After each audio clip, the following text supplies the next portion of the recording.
देखिए जगत गुरु तत्वदर्शी संत रामपाल जी महाराज के मंगल प्रवचन। पूरे कबीर पंथ ने कह का पता नहीं परमेश्वर के बारे में, उस वाणी के बारे में। अपने आत्मा आज किसी को बहकाया नहीं जा सकता। कोई न सोचे रामपाल अपनी डींग मारे है, इब डींग चले को नहीं, इब तो सच्चाई चलेगी और रूबरू की जाएगी, तब आपको विश्वास होगा कि हु इज रामपाल, कौन है ये रामपाल। जैसे परमात्मा आए थे, उसको एक धानक जुलाहा और एक गरीब आदमी समझ के कवि गीत गाता फिरे, ऐसे बकवास करके उसको रिजेक्ट कर दिया था। वो समय चला गया। हमारे विरोधियों ने ये सारी चाल चाल ली अपनी कि रामपाल तो क्या जाने संस्कृत के बारे में, हिंदी भी ना पढ़नी आती, सब कुछ पढ़ कर दर दिया, चारों वेद पढ़ कर सुना दिए, गीता सुन दिखा दी तुम्हारे सामने यथार्थ अनुवाद करके, और सभी पुराणों का निष्कर्ष निकाल दिया, कुरान शरीफ को आपके रूबरू कर दिया, उसमें वास्तविकता क्या है और वो कहते क्या है उसके नहीं आई, और पवित्र बाइबल को आपके सामने रूबरू कर दिया। बाइबल क्या कहता, परमात्मा मनुष्य दृश्य है, और पूरा ईसाई धर्म कहता है गॉड इज फॉर्मलेस। तो खाक पड़ा उन्होंने सदग्रंथों को, क्या समझा उन इन महापुरुषों की वाणी को। इस दास पर रजा हुई, और दास इसलिए कहता है क्योंकि परमात्मा स्वयं आए थे। उन्होंने भी बीच बीच में अपनी आइडेंटिटी बतानी पड़ी। हम ही अलख अला हैं, कुतुब गोस और पीर, गरीब दास खालक धनी, हमरा नाम कबीर। अब परमात्मा को कोई जानता ही नहीं था, तो इसलिए उन्होंने अपनी महिमा आप बतानी पड़ी। ए रामानंद राम हम 52 नरसंगे, गरीब दास कली कली, हम ही सर्वंगे, सर्वव्यापक हम ही हैं। और ए स्वामी सृष्टा में, सृष्टि हमारे तीरे, दास गरीब अधर बसू में, अवगत सत कबीर। तो परमात्मा ने अपनी महिमा आप बतानी पड़ी, इसलिए दास भी ये रह कर कह रहा है कि इस विश्व में इस दास के अतिरिक्त ये यथार्थ ज्ञान नहीं है। और यदि कोई इस दास से प्राप्त ज्ञान और इस मंत्रों को स्वयं आगे प्रचार करता है तो अच्छी बात है, लेकिन स्वयं वो संत बनकर ये दान करने लग जाएगा, वो समाज का सबसे बड़ा शत्रु होगा, और वो अब घने दिन चलेगा नहीं। तो दास आपको ये बताना चाहता है कि हमारे जो यथार्थ सदग्रंथ हैं, तो परमात्मा का जो कबीर वाणी है, कबीर बीजक है, कबीर सागर है, और कबीर शब्दावली है, कबीर दोहे हैं परमात्मा के, ये तो एक नंबर का सदग्रंथ है। इसमें सभी 18 पुराण, 11 उपनिषद, 6 शास्त्र और श्रीमद् भगवद गीता, और साथ में 4 वेद, इस सभी का समावेश है। लेकिन वो लैंग्वेज ऐसी है जो आम व्यक्ति समझ नहीं सका, क्योंकि अभी तक अध्यात्म मार्ग को जानने की चेष्टा उन्हीं लोगों ने की जो संस्कृत जानते थे, और वो व्याकरण को ही महत्व देते रहे। पुण्यात्मा, परमात्मा ने सारा समाधान कर रखा है। कहते हैं जैसे कुंभ कुमार का, ऊपर चित्र अनूप, वस्तुता मद है नहीं, जैसे जल बिन कूप। कि परमात्मा क्या बताना चाहते हैं कि जैसे एक सुंदर घड़ा हो और उसके ऊपर बहुत अच्छी चित्रकारी कर रखी हो, और उसमें जल हो नहीं, उसमें भर रखी हो खड़, और एक सिंपल सा घड़ा हो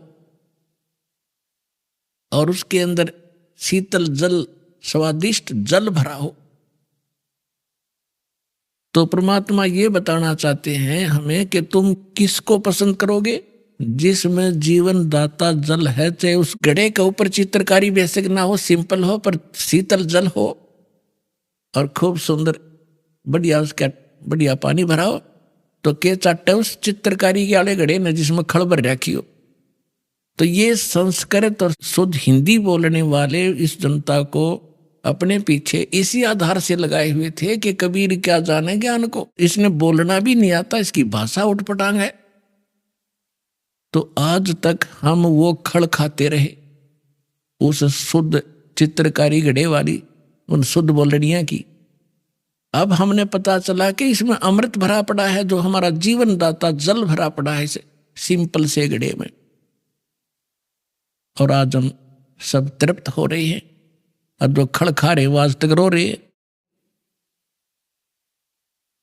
तो पुण्यात्माओं, अब प्रथम नंबर तो ये परमात्मा का ये तो अनमोल ज्ञान है, इसमें तो ऑल इन वन का करें वो है। अब हम चारों वेदों पर आधारित हैं, हिंदू धर्म के, विशेषकर हिंदू धर्म के अनुयायी, और श्रीमद् भगवत गीता पर आधारित हैं कि ये ऑथेंटिक शास्त्र है, और 18 पुराणों पर। अब दास ये बताएगा कि सदग्रंथ कौन कौन से और किस सत्र के हैं, उपनिषद क्या है, पुराण क्या है, वेद क्या और गीता क्या है। अब जैसे सृष्टि रचना के अंदर आपको बहुत बार सुनाया है, अब भी थोड़ा सा हिंट देंगे। जिस समय हम अपनी गलती के कारण इस काल के साथ आगे, और जब हम वहां से चले, परमात्मा ने एक संकेत किया था कि बच्चों तुम जा रहे हो, लेकिन मैं तुम्हें एक सार नाम बताता हूं, मूल मंत्र बताता हूं। इस मूल मंत्र को तुम याद रखना, फिर मैं तुम्हें शीघ्र वहां से छुड़वा लाऊंगा। यदि तुम दुखी हो तो इस मूल मंत्र को, मूल नाम को, मूल ज्ञान को और इस सार नाम को याद रखना। अब हमने कहा जी ठीक है। तब तो हमारा चा चढ़ रहा था ये आने का, बहुत जबरदस्त उमंग उठ रही थी। अब यहां ते इसने ऐसे पत्थर डाल दिया हमारी बुद्धि पर, हमें ये नहीं पता, 2-3 वर्ष के बाद ही भूल लेते हैं पिछला हमने क्या किया था। तो उसको याद दिलाने के लिए स्वयं परमेश्वर आए। उस परमेश्वर ने दया बख्शी हमारे ऊपर। कबीर परमात्मा जी ने इस ज्योत निरंजन सरपुरुष, जो यहाँ का 21 ब्रह्मांड का स्वामी है, इसके अंतःकरण में अपना ज्ञान फीड कर दिया, फैक्स कर दिया। जैसे एक मोबाइल से दूसरे मोबाइल में एक फिल्म की फिल्म फैक्स हो जाती है, दूसरे डाउनलोड हो जाती है, ऐसे डाउनलोड कर दिया और उसमें समय भर दिया। इतने समय के बाद ये अपने आप ऑटोमेटिकली इसके शरीर से बाहर आ जाएंगे। तो समय आने पर इस ज्योत निरंजन के श्वासों के माध्यम से ये चारों वेद निकले और एक अच्छी ट्रे के ऊपर ये विराजमान हो गए। ये पहले पूरा एक ही ग्रंथ था। तो इस काल भगवान ने देखा कि इसमें क्या लिखा मैं पढ़ूं। अब इसने पहले उस ज्ञान को पढ़ा कि परमात्मा की जानकारी, जिसमें परमात्मा की विशेष जानकारी थी, वो पोर्शन खत्म कर दिया। और भगवान के डर से इसने ये 4 वेद रख लिए, जिसका बाद में इनको 4 वेदों में विभाजित कर दिया गया। और जो मूल ज्ञान था, जो विशेष उसके अंदर डिस्क्रिप्शन था परमात्मा की महिमा का, इसने नष्ट कर दिया, खत्म कर दिया, दबा दिया। उस अक्षति की पूर्ति करने के लिए परमेश्वर को स्वयं आना पड़ता, ये ज्ञान आपको देने के लिए। चारों वेदों का ज्ञान इनकम्प्लीट है, श्रीमद् भगवत गीता का ज्ञान इनकम्प्लीट है, और पुराणों का ज्ञान तो इनकम्प्लीट है ही है, क्योंकि वो तो उसका ज्ञानदाता ही अन्य है। तो चारों वेद गॉड गिवन हैं, परमेश्वर कबीर जी के द्वारा दिए गए ग्रंथ हैं। उनमें से भले ही कुछ अंश निकाल दिया गया हो, फिर भी उस परमात्मा की महिमा बहुत सारी है। लेकिन वेदों में वो मंत्र नहीं है जिससे मोक्ष हो सकता है, ना ही श्रीमद् भगवत गीता। इन वेदों में ज्ञान परमात्मा की महिमा का कलम तोड़ है। परमेश्वर कबीर जी ने अपनी प्यारी आत्मा धर्मदास जी को ये ज्ञान समझाया था, सतलोक दिखाया था। उससे पहले वो धर्मदास जी श्री विष्णु जी का कट्टर उपासक था। जैसे हम हिंदू धर्म के अंदर जन्मे सभी प्राणी श्री विष्णु जी को, श्री शंकर जी को, विष्णु जी को अगर इष्ट मानते थे तो शंकर जी को समांतर आदर देते थे और उनका भी एक आधा मंत्र साथ जपया करते थे। ऐसे ही वो था। जब उसकी बुद्धि मालिक ने सेट की, सचखंड लेकर गए सतलोक में, फिर उसको वापस छोड़ा, तब उसको पता चला कि सचमुच परमात्मा तो कोई और है और हम ब्रह्मा विष्णु महेश को परमात्मा मानते थे। और हमारे धर्मगुरु ये कहा करते कि वेदों में ये तीनों देवता सुप्रीम पावर है, इनकी कोई माता नहीं, कोई पिता नहीं, पुराणों में ऐसा ही है। और गीता का भी रेफरेंस देकर श्री कृष्ण जी को सुप्रीम पावर बताया करते थे। तो धर्मदास जी ने कहा कि हे भगवान, मैंने तो आंखों देख लिया आपको, आप ही भगवान और कोई भगवान नहीं है। ब्रह्मा विष्णु महेश पावर नहीं, सुप्रीम पावर नहीं है, परमात्मा नहीं है, ये तो अक्षेत्रीय विभागीय अधिकारी है। हे परमात्मा, फिर तो ये वेद और कतेब पुराण और ये सब झूठे। परमात्मा ने कहा वेद कतेब झूठे नहीं भाई, झूठे हैं जो इनको समझे नहीं। झूठे तो वो है जो इनको समझ नहीं सके। ये बिल्कुल एक नंबर का ज्ञान है इनके अंदर, वेद और कतेबों में। और फिर परमेश्वर ने कहा कि वेद मेरा भेद है, मैं ना मिलूं वेदन के माही, और जौन वेद से मैं मिलूं ये वेद जानते नहीं। परमात्मा ने कहा था ये चारों वेद मेरी महिमा का गुणगान करते। कबीर देव, कबीर देव, कबीर साहब, इस पर हजारों स्थानों पर लिखा है। और ब्रह्मा विष्णु महेश भगवान नहीं है, ये शिव पुराण के अंदर लिखा हुआ है।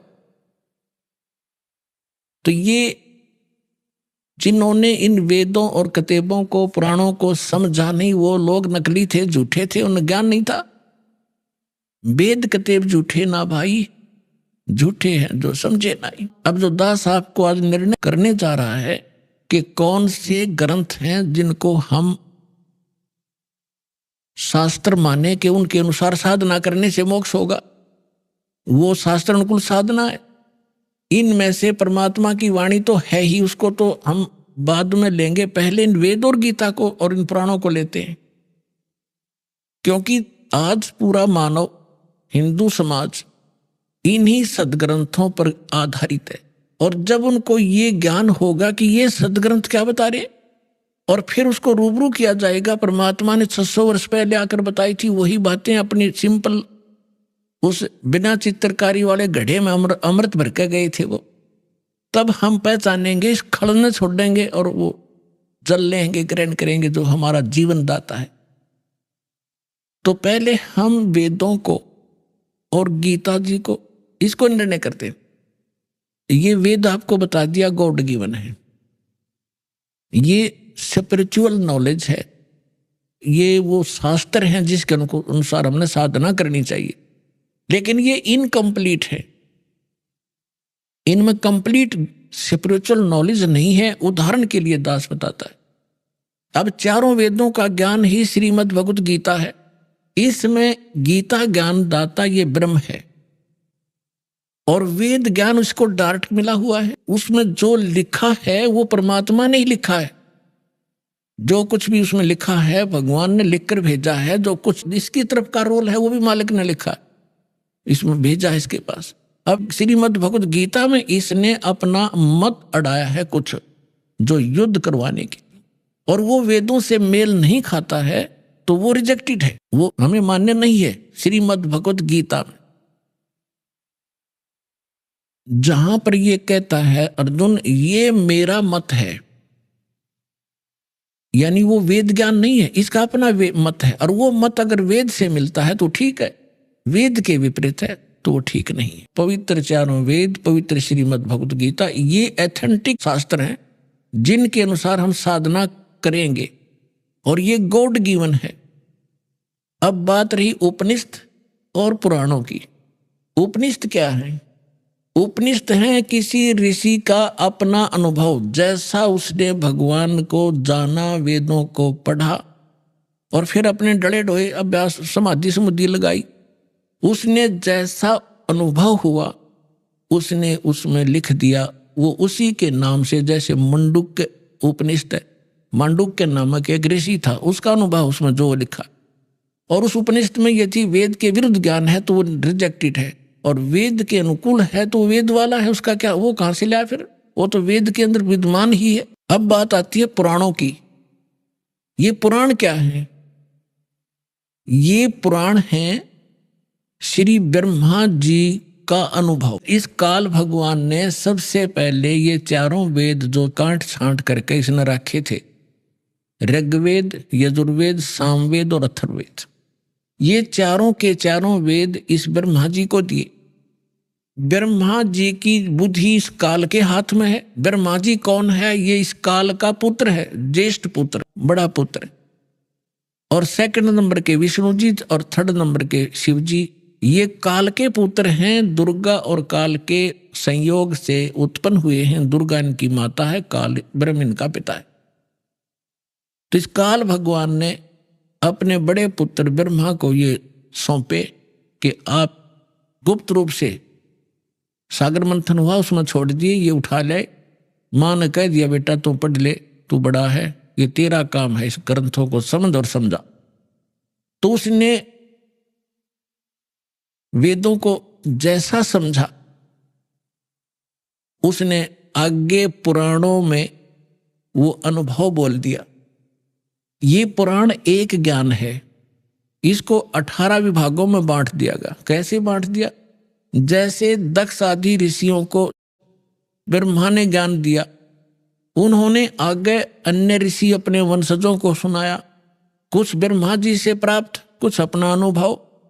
आगे चलते चलते उसी ज्ञान को जो ब्रह्मा जी ने ज्ञान दिया था वो तो है ही सभी में, लेकिन प्रत्येक राइटर ने, प्रत्येक वक्ता ने अपना अपना अनुभव उसमें मिलाना शुरू कर दिया। तो ये जो ब्रह्मा जी का दिया हुआ अनुभव है, वेदों को जैसा उन्हें समझा है, तो वेदों से इन ऋषि महर्षियों ने एक ओम नाम प्राप्त कर लिया और उस ओम नाम को पूर्ण परमात्मा का मान लिया। जबकि यजुर्वेद अध्याय नंबर 40 के मंत्र नंबर 10 में स्पष्ट किया है कि कोई तो परमात्मा को संभवात कहता है। संभवात माने जन्म लेकर श्री राम और कृष्ण के रूप में अवतरित होता, जन्म लेता, साकार। और कोई उसको असंभवात कहता है, यानी वो जन्म ही नहीं लेता, निराकार है। उसमें लिखा है कि वो परमात्मा कैसा है, जन्म लेता है या नहीं लेता है, वो तत्वदर्शी संत बताते हैं, उनसे सुनो। तो इससे सिद्ध हो गया कि वेद ज्ञान भी इनकम्प्लीट है, कंप्लीट नहीं है। अब इन ऋषियों की बुद्धि पर यहां पत्थर पड़ गया कि उसमें यह स्पष्ट किया है कि वो वास्तविक ज्ञान तो इनसे हटकर है। श्रीमद् भागवत गीता के अंदर अध्याय नंबर 4 के श्लोक नंबर 32 और 34 में स्पष्ट किया है गीता ज्ञानदाता ने, ब्रह्म ने, कि परमेश्वर अपने मुख कमल से जो ज्ञान देता है उसमें विस्तार के साथ उसकी वाणी में, उनके मुख से निकले हुए वचनों में वो यथार्थ भक्ति मार्ग और धार्मिक यज्ञों की जानकारी, अनुष्ठानों की जानकारी विस्तार से की गई है। वो तत्व ज्ञान है और उस ज्ञान को जानकर तो सर्वथा सभी पापों से मुक्त हो जाएगा।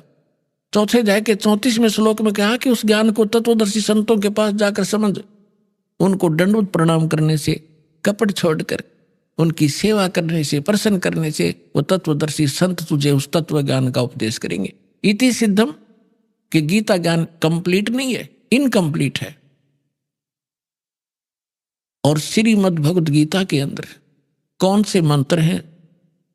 आज सुबह के सत्संग में आपको ये निर्णय दिया गया था कि कौन है भगवान, कैसा है परमात्मा, किसने देखा है भगवान, वो रहता कहाँ है भगवान। और फिर अब शाम के सत्संग में आपको ये सिद्ध करना है कि वो शास्त्रानुकूल साधना कौन सी है और वो कौन सी साधना है जिससे भगवान प्राप्ति होती है और किसने की है।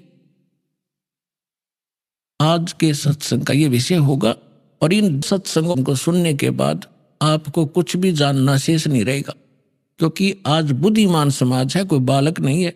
और दास ने भी 14 वर्ष हो गए यही ज्ञान रह कर रटातों को, और सीडी भर के दे रखी, चिप बना रखी बालका ने, और डूंडा ठा रखा है। जो हमारे लिए पहाड़ थे ये सदग्रंथ गीता और वेद, आपके लिए पहली का कायदा बना दिया इस दास ने, परमात्मा कबीर जी की रजा से। क्योंकि टीचर का काम यही होता है सिलेबस को इस सत्र से डिफाइन करे कि स्टूडेंट समझ सके, विद्यार्थी समझ सके, यही काम होता है टीचर का। लेकिन अभी तक हमें ये आध्यात्मिक गुरु नहीं मिले थे, ये नकली थे सारे, शास्त्र विरुद्ध ज्ञान दिया करते थे। तो अब दास जो बता रहा है कि पवित्र चारों वेद, पवित्र श्रीमद् भगवत गीता और पवित्र परमेश्वर की अमरवाणी और उन महापुरुषों को जिनको भगवान मिले उनके अमृतवाणी, वो एफिडेविट हैं उस परमात्मा की जानकारी की, वो है शास्त्र। और उसके अनुकूल जो साधना करेंगे वो शास्त्र अनुकूल साधना है। और जो पुराण है वो गॉड गिवन नहीं है, वो ब्रह्मा जी के गिवन है। और ब्रह्मा तो एक देवता है, इसको खुद नहीं पता। जब नारद जी पूछते हैं अपने पिता ब्रह्मा जी से कि आप सृष्टि रचना सुनाइए, ये कहता बेटा नारद, अपने आप को कमल के फूल पर बैठा पाया, जब मैं सचेत हुआ होश में आया, मुझे नहीं मालूम मेरा जनक कौन है, मैं कैसे इस अगाध जल के अंदर कमल के फूल पर बैठा हूं। जिस आदमी ने अपनी उत्पत्ति का नहीं पता, वो और खाक ज्ञान देगा औरों को, वो क्या बताएगा भविष्य की और भूत की। अब इन ऋषियों ने ब्रह्मा जी से ज्ञान ग्रहण किया, और यजुर्वेद अध्याय नंबर 40 के मंत्र नंबर 15 में इसमें लिखा है कि ओम कर्तु समर किलबे समर कर्तुम समर वायु अनिलम अथिदम भस्मांतम शरीरम। जब ये शरीर समाप्त हो तब तक, इस शरीर का अंत होवे तब तक, और उस परमात्मा की भक्ति करती रहनी चाहिए। कैसे करे? ओम कर्तु समर किलबे समर और कर्तुम समर, ओम नाम का जाप काम करते करते सिमरण करो, और विशेष तड़फ के साथ कसक के साथ स्मरण करो, और मनुष्य जीवन का मूल कर्तव्य जान के ओम नाम का जाप करो। अब इन्होंने ऋषियों ने इस मंत्र से ये ले लिया कि ये ओम नाम है उस परम पिता का। जैसे श्रीमद् भगवत गीता वेदों वाला ज्ञान है, और गीता ज्ञान दाता वही है जो वेद ज्ञान दाता है। तो इसमें स्पष्ट किया है 18वें अध्याय के 62वें श्लोक में कि अर्जुन तू सर्वभाव से उस परमेश्वर की शरण में जा, उसकी कृपा से तो परम शांति को और सनातन परम धाम को प्राप्त होगा। तो इन हमारे ऋषि में ऋषियों की बुद्धि पर पत्थर पड़ रहा था, आचार्यों शंकराचार्यों के, कि ये भगवान अपने से अन्य किसके बारे में कह रहा है। तो इनको ज्ञान तो था नहीं, गोलमोल कर देते हैं, भगवान अपने बारे में कह रहे हैं और किसके बारे में कह रहे हैं। सुबह के सत्संग में आपको डिफाइन किया था कि 3 पुरुष हैं, और श्रीमद् भगवत गीता अध्याय नंबर 15 के श्लोक नंबर 1 से लेकर 4 में और 16 और 17 में स्पष्ट किया है कि ऊपर को जड़ और नीचे को तीनों गुण रूपी शाखा वाला ही उल्टा लटका हुआ संसार रूपी पीपल का वृक्ष समझो, और तीनों गुण रूपी इसकी शाखा है। और जो संत इस सभी विभागों को जानता वृक्ष के, वो तत्वदर्शी संत है। और फिर 15वें अध्याय के 4 श्लोक में कहा कि जब तत्वदर्शी संत मिल जाए, उसके बाद इस अज्ञान रूपी अंधकार को, उलझी हुई गुत्थी को तत्व ज्ञान रूपी शस्त्र से काट के यानी समझ के, उसके पश्चात परमेश्वर के उस परम पद की खोज करनी चाहिए, जहां जाने के बाद साधक फिर लौटकर कभी संसार में नहीं आते। और गीता ज्ञान दाता 4 अध्याय के 5 और 9 श्लोक में गीता में, 2 अध्याय के 12 श्लोक में, 10वें अध्याय के 2 श्लोक में कहता है कि अर्जुन तेरे और मेरे बहुत जन्म हो चुके, तू नहीं जानता मैं जानता हूं, हम पहले भी जन्मे थे, आगे भी जन्म होगा। इसलिए वो कहता है कि उस परमेश्वर की परम पद की खोज करनी चाहिए, जहां जाने के बाद फिर जन्म मृत्यु नहीं होती। और उसके लिए ऑप्शन छोड़ दिया कि तत्वदर्शी संतों की खोज कर वो बताएंगे उसके पाने का मार्ग। अब श्रीमद् भगवत गीता अध्याय नंबर 8 में आपको पहले भी दिखाया, अब भी दिखाते हैं। 8 के 13 में मंत्र में लिखा है ओम इति एकाक्षरम ब्रह्म व्यवहारण माम अनुसमरण ये प्रयाति तजन देहम स याति परमाम गति। मुझ ब्रह्म का केवल एक ओम मंत्र है, और जो इसकी अंतिम सांस तक इस ओम नाम का सिमरण करता हुआ जाता है, तो ओम नाम से मिलने वाली जो परम गति वो प्राप्त हो जाती है। ओम नाम से मिलने वाली परम गति कौन सी है? ब्रह्म, ब्रह्म का मंत्र है, ब्रह्म लोक प्राप्त होता है। गीता अध्याय नंबर 8 के श्लोक नंबर 16 में यह भी स्पष्ट किया है कि ब्रह्म लोक में गए हुए प्राणी भी फिर जन्म मृत्यु में आते हैं। तो वो स्थिर नहीं है, वो परम गति नहीं हुई, वो मोक्ष नहीं हुआ जो गीता अध्याय नंबर 15 के श्लोक नंबर 4 में वर्णित है कि उसके पश्चात परमेश्वर के उस परम पद की खोज करनी चाहिए, जहां जाने के बाद फिर लौट कर कभी संसार में नहीं आते। तो आज इस सत्संग में दास आपको ये क्लियर करना चाहेगा कि वो कौन से मंत्र हैं जिनसे मोक्ष होगा, वो शास्त्र अनुकूल साधना कौन सी है। और ये कंसेप्ट जब क्लियर हो जाएगा पुण्यात्मा, तो अपने आप मन को जगह नहीं रहेगी कि तब बकवाद गढ़न की या किसी नकली संत के बीच में बढ़न की। कितनी कोशिश कर लिए, आपके हृदय में वो उसका ज्ञान समावेगा नहीं। फिर आप भक्त बनोगे, फिर आप मोक्ष प्राप्ति करोगे, क्योंकि रास्ते में हमारे कोई काल के दूत दिशा चेंज कर देते थे। हम ठीक मार्ग पर चलाए भगवान ने, फिर दिशा बदल दी उन लोगों ने, हम धक्के खाते फिर रहे आज तक। तो दास ऐसा ज्ञान देगा उस गॉड गिवन ज्ञान कबीर भगवान का कि आपके सामने ब्रह्मा विष्णु महेश आ जाएंगे, उनको फेल कर दोगे आप।